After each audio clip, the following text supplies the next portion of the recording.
supernatural, and most people treat the subject lightly. Most people are skeptics, and they're not interested or concerned in the mysterious things which sometimes occur around them. However, today we have the story of one family which says it was forced into becoming concerned. This modest two-story house is situated on a quiet street on Chicago's northwest side. To everybody else on the block, the house is like any other. But to the people who live here, it's haunted. Ed and Marsha Becker bought their home a year ago, and shortly after they moved in with their baby, they claim unusual occurrences began. Strange little things were happening. The telephone was coming off the hook, cabinet doors were closing, doors were opening, doors were closing, just strange things. One thing that really bothered me was if things were to fly, like my mixer flew off the wall and landed right at my feet. And it didn't fall, it actually flew. It bent my house keys, my garage key, the same key twice. I have a different lock for every lock in the house. And I actually bent it and moved it. One time it sit on top of the refrigerator, one time it sit in the kitchen sink. And this was at a time when my wife was on vacation, so there was nobody in the house but myself. The Beckers said they had to install a modern trip lever in their bathtub because the plug would mysteriously wrap itself around the faucet when they weren't looking. This past week, they said they were awakened by the sound of a woman crying.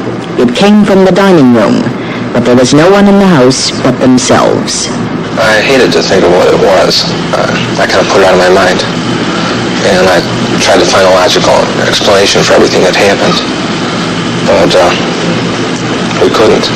Mrs. Becker had heard about people who supposedly are able to rid houses of ghosts or spirits. So she contacted them and convinced them to come to the house and see if anything could be done. William Derl-Davis and Joseph DeLouise, ministers of the Independent Spiritualist Church in Chicago, agreed to perform without fee an exorcism. That is a ceremony designed to rid something of evil spirits. An NBC News crew was permitted to film the ritual. We were confined with the residents of the house to the living room. Each of us was requested to wear a cross for protection during the exorcism, which was conducted in the dining room. An altar was fashioned, on which were placed candles, a Bible, a crucifix, bread, and wine. At first there were prayers to God, and then the ministers gave each other communion. Reverend DeLouise is a medium, and during the ritual he went into a trance. He described it as a total relaxation of his mind and body, which he says allows him to communicate with spirits.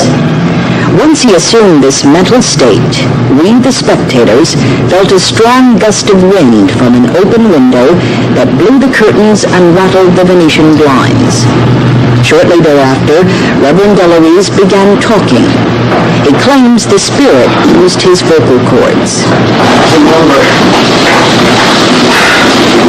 The combination. Why did it concern you?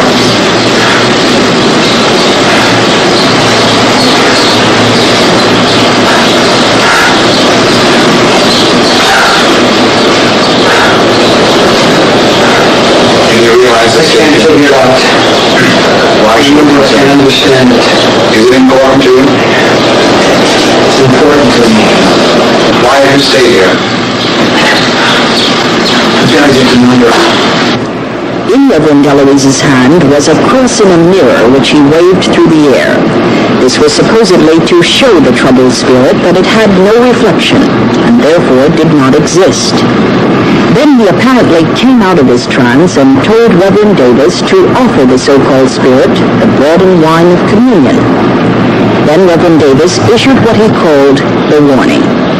In so much as this house has been purified, let there be a warning. Or if the house is clean, and it is not replaced with that of soul and with love, then beware the danger 7 times the four which are left shall return. For this moment there is love. This moment there is release, and that which bothers the individual will come from within himself, and not from that which was here.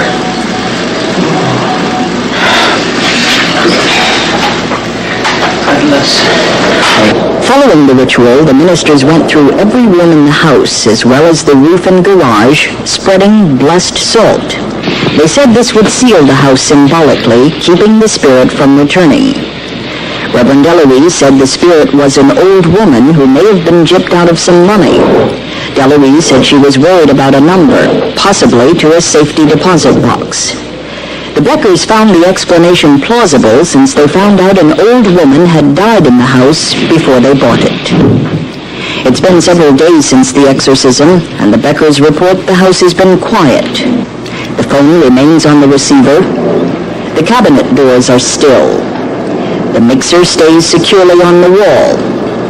And there have been no mysterious footsteps in the back of the house. The exorcists say the ghost is gone. The Beckers hope they're right. Carole Simpson, NBC News. Now that's the NBC News.